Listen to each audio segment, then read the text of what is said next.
Hey everybody, welcome to Amy Nolte Music. I used to transcribe. I know I've talked about that before, but I used to do it like to make some extra money. And I had two different people pay me to do two different transcriptions of Lucky to Be Me. It might have even been the same person, but I can't remember who it was anymore. It was a really long time ago. And they're both solo recordings by Bill Evans.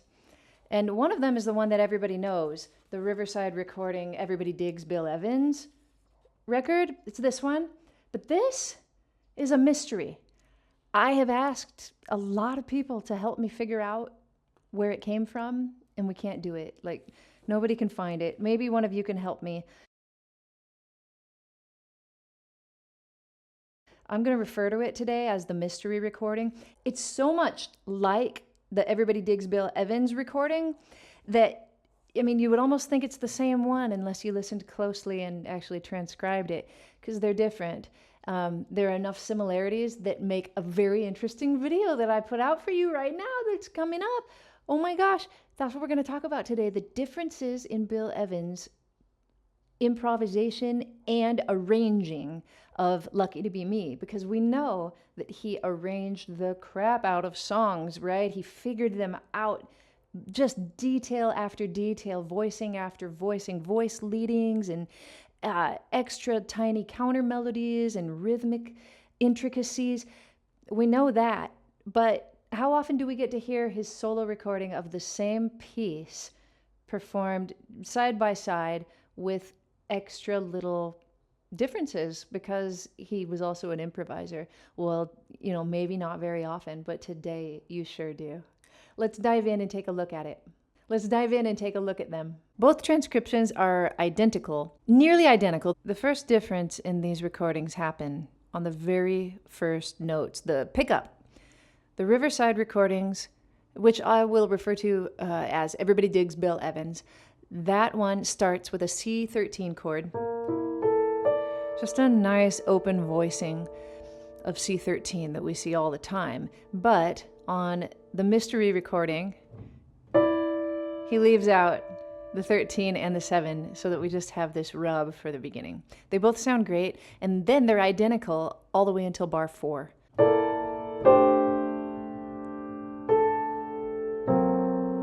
Almost identical.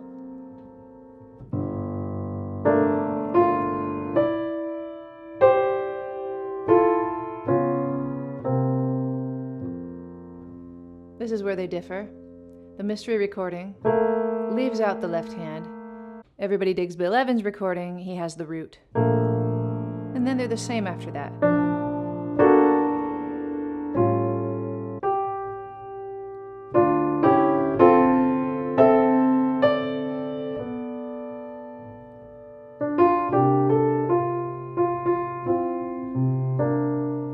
We'll just go that far for now. Let's take a look at that F6-9 chord at the beginning. It's the same exact kind of voicings that we use for the C13 to open it. It resolves just as it should. The only thing you might do differently is hold on to the 13, but the melody is the 5, so it's perfect. Here's the melody again. Now, we don't have a D anywhere in this chord, but the chords to Lucky to Be Me they start out with that 1 to the 6, so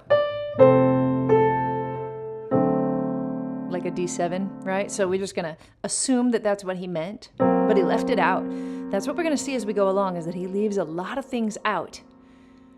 He hits the low G. That's so beautiful.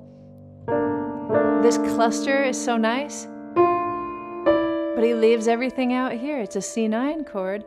We know it's a 9 because the 9's in the melody, and we know it's a C7 chord because that's just what the chord is for Lucky to Be Me. But he leaves out other things that could tell you that. Another cluster. Another cluster.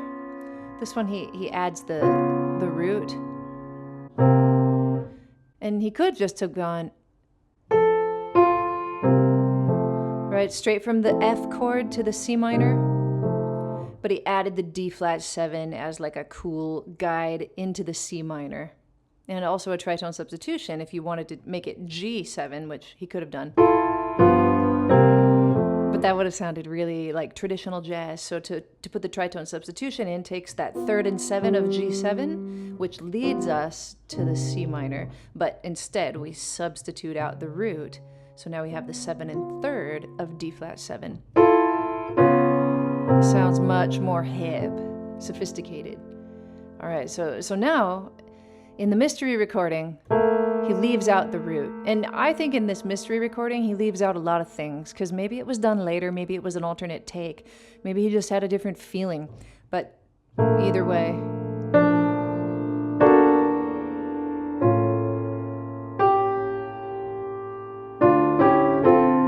that's a big stretch, isn't it? I don't know how he played it. I imagine it might have been like that. It might have been like this too. That seems a little more likely to me, actually. And then this is like longing to me, to play this F major chord. And you don't even play the 3rd, it's just, you play the 5th, it's a pedal. You keep it for the C sus, and he could have, resolved it, but it sounds, I mean, it's already, we're talking about longing, right? There's no longing in this, but in this, right? He doesn't give you anything until, bam, he nails this one. F major with an A on the bottom, which is really nice. Next chord, D flat 7 with a sharp 5. And he goes down like a... You like my notation? That's how I do that. We've got this B flat 7 chord. I mean, I think that's what it is. I don't know, because really it should lead us to a G minor that's coming up, right? So I guess I could have called it a D7 chord with a sharp 5 and a sharp 9. It probably acts that way. And there is a D on the bottom, but there's no F sharp to give us that inkling. And in this case, just to notate it correctly, I've gone for the B flat 7. Actually, it's a B flat dominant 9 chord, isn't it? Again, with the low G. And then here, there's just this gorgeous piece of writing that is exactly the same in both recordings. There are several things that suggest to me that he absolutely worked this piece out before he played it, and this is one of them. This is so pretty. It sounds like this.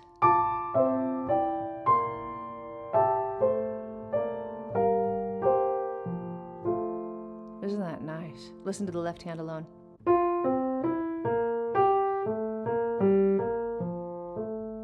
Oh, it's so beautiful. Now let's listen to the second part or the middle part. And the top. It's just a slight variation on the melody. Da, da, da, da, da, da. But he has this nice moving line. Here again, we know that this is F major, but there's no F to be found in the chord.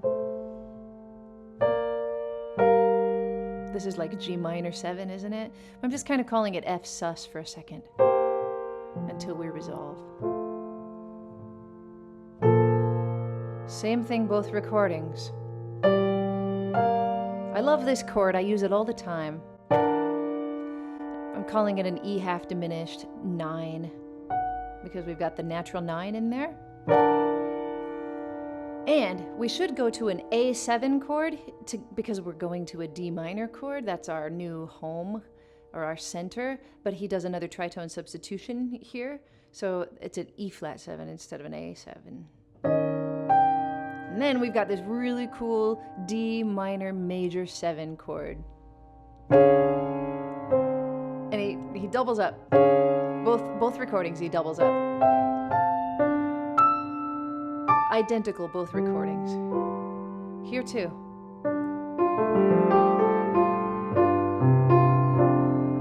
One of the recordings, he does this. The mystery recording, it's an F6. The Riverside recording, it's just an F major chord. But I really dig this anticipation of the F major chord. I think I prefer the F6. Here we go with the bridge. E half diminished again. Such nice voice leading right there. Great writing.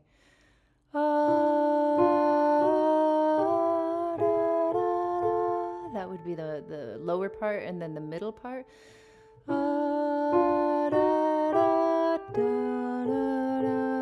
Such nice voice leading. Those are almost identical. The only other thing he does in the Riverside recording is just a little rhythm anticipation with the left hand. We've got it. I'm calling it an A flat 13 because it precedes the G7, and I think that's another tritone substitution. So cool. And we want to go to C here, right? Wouldn't that feel right? But we don't even have the 7 of G7. He just gives us that flat 9 and the 3, and then a root to ground us a little bit, but then another tritone substitution as we hit the D flat 7 with a flat 5 and a flat 9 in both recordings. I mean, it looks like a G major over D flat, doesn't it? But we've got the flat 9 and we've got the flat 5 and then the 7. And then up, both recordings. Somehow he loved that. I mean, to resolve from this and then wham, it's just unexpected. Now, into A flat major.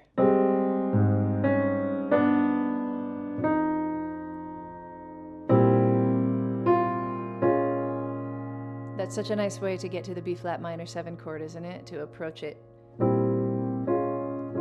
by half step in every voice.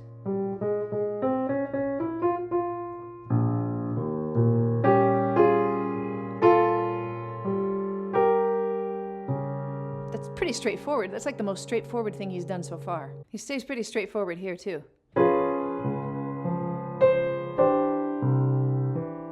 This is a difference in the recordings. In the Everybody Digs Bill Evans one, he just hops right to.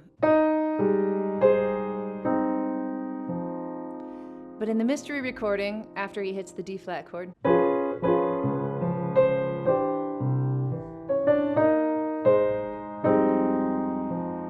I think that's so nice. And let me continue on this mystery recording for you because it's all different here.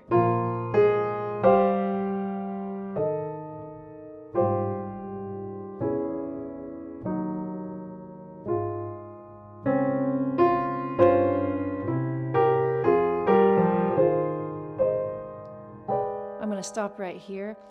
This is my favorite.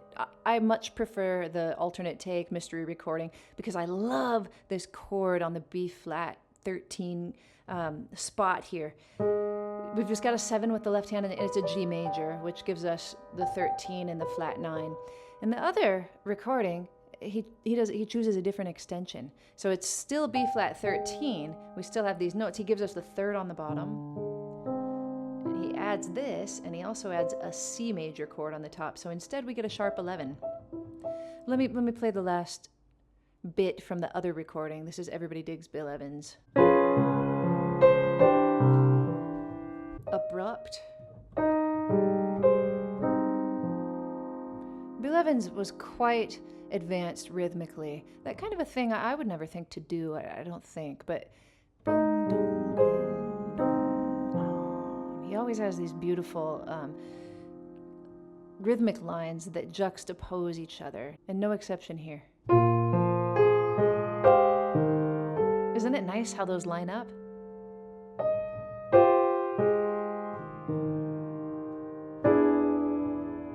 Cool, another tritone substitution. Those are very straightforward.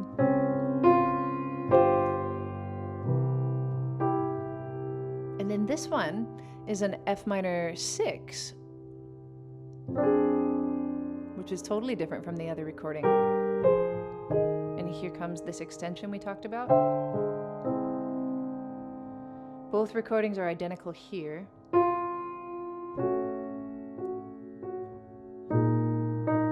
Until here, we've got a tritone substitution in the Riverside recording. And in the other recording we have So he actually completely departs from what he did in the Everybody Digs Bill Evans Riverside recording. Here, he goes nuts in this mystery recording. It's, and then...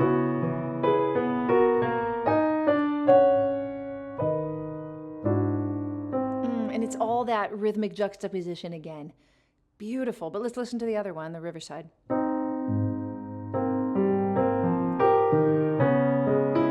Let's see.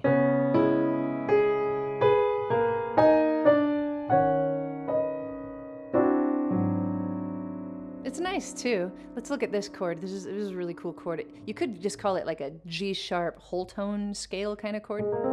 There's no B flat in it, but these are all whole tones. So it gives you the sharp 5 and the flat 5 at the same time. Still the Riverside recording.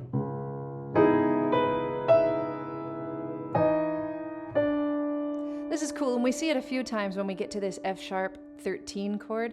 It's like it's the 13, right? There's the F sharp, there's the 13, but the 13 becomes a flat 13. And we've got a B chord. Both recordings are pretty much like this, and neither have a B in it until here. The harmony for the melody, right?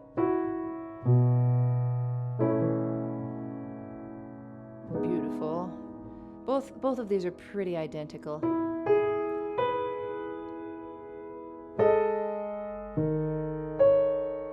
I think that's pretty crazy right there, actually. It's a sus sound on a chord that should have been. And I wonder if it was a mistake. I don't think we'll ever know, because in the Riverside recording, he does play the third of that D sharp 7 chord. As the sus, it's a pretty hip sound, though.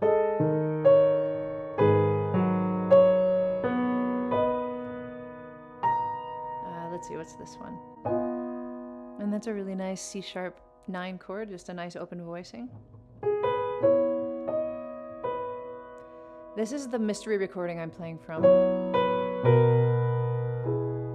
That's nice. I think that's longing again, right? Same kind of voicing that doesn't quite resolve. It's like a plagal cadence. Let's look at the other recording. We were here. He jumps all the way down. Same thing. Totally resolved. He doesn't resolve it in the other one. He just hops into the next section. That low C sharp.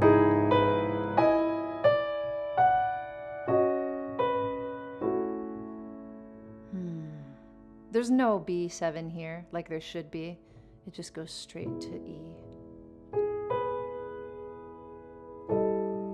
Isn't that pretty? A D sharp 7 with a flat 5 and a flat 9 and a sharp 9.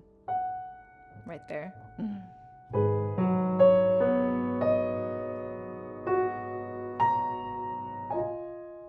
Oh, so pretty. And the rhythmic juxtaposition between hands again. Let me play the other one. He does the same thing here, a G sharp and then a low C sharp. Bam. It's so powerful.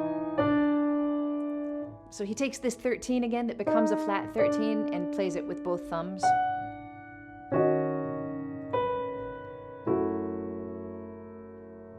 And here, instead of doing like he did in the mystery recording, he adds the major 7. I like that better. Same exact chord. Same rhythmic juxtaposition here.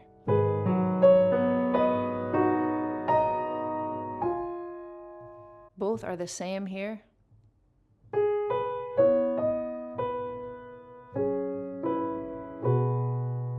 We've got a B6 chord in both cases, almost the same. But here, we do this crazy jump to G sharp. That's what the bridge does, right? It goes to the relative minor, and he just makes it sound so crazy, and I love it. And I call it an A sharp half diminished 9 chord, because I basically think that's what it is. It's the same exact thing that he did in the other key. We didn't even really talk about, but he has modulated us into the key of B, hasn't he? He did it a while ago, and I didn't even mention it. Let's just go back and look really quickly how he got from A flat to B. So he cadences here in A flat.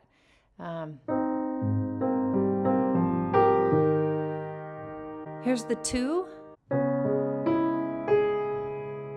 I should have called it C sharp minor because we're going to B. I was lazy, I suppose. And then here's like an F sharp 13, and we're in B. That's how he did that. Back to where we were though.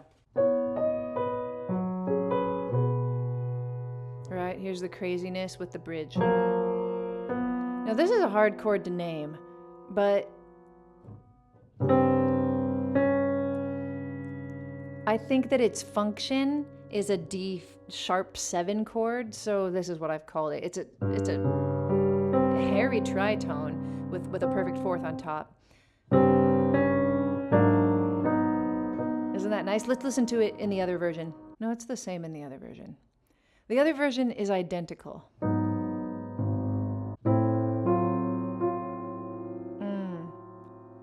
I'm calling it an F7 chord.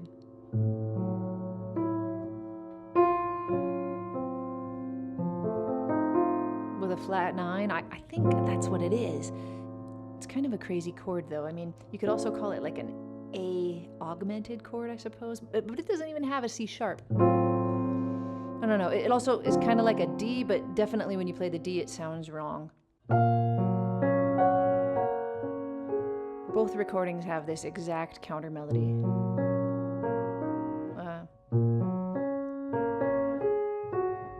And then we've got this big suspended section coming up.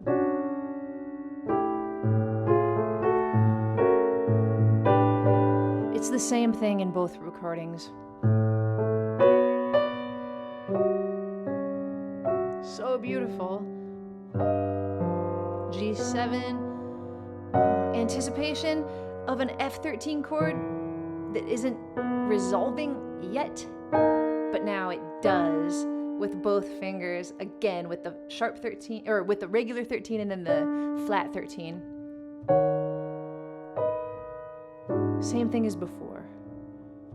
Both recordings the same here. This is really nice contrary motion. Both recordings the same right here. Anytime he leaves the 3rd off in a major chord and gives you the rub on top, the root and the major 7, it's just gonna be gorgeous. And it's gonna hurt you somehow, isn't it? Now this is one of my favorite things of the whole recording. Both recordings are the exact same. Oh my gosh, isn't that beautiful?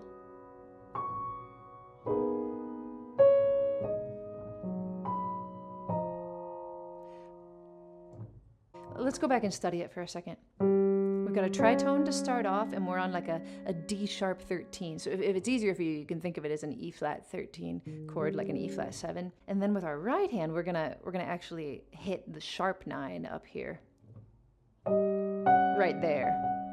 But we do it at the same time as the 7, so that sounds really hip.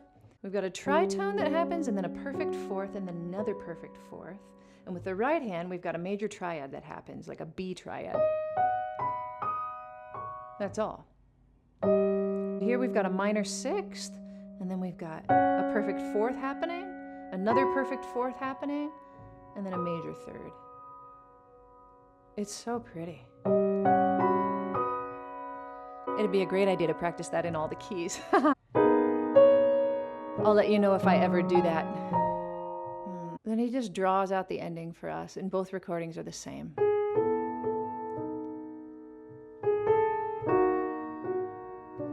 I had a little bit hard time naming this chord, but I do think it's an F sharp chord.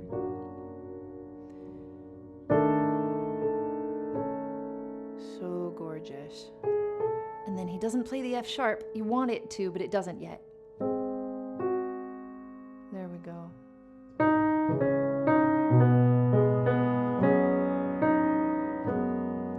We've got the suspension in both recordings. It was all the same in both recordings, pretty much.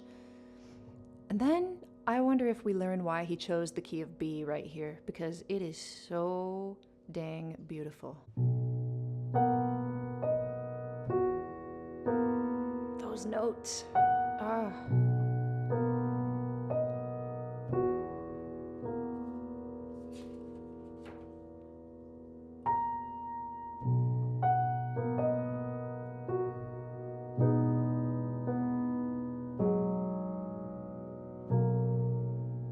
almost identical. The last chord is different in the Riverside recording one. He adds the third. I don't know which one I like better. I like them both. Just this. Don't you feel like you could just sit and play that like all night long and improvise? So beautiful. He could have done it forever, but I mean, he just picked a beautiful little ending. I love it. It was a lot of information, and I know it's a long video, but I hope that you true Bill Evans fans stuck with me and had a blast dissecting those harmonies. It's one of my favorite things. Thanks so much for being here. Please hit the subscribe button if you haven't done it yet. And if you know what the mystery recording is, go ahead and write to me. My email address is in the description. Thanks for watching, everybody. I'll see you next time on Amy Nolte Music.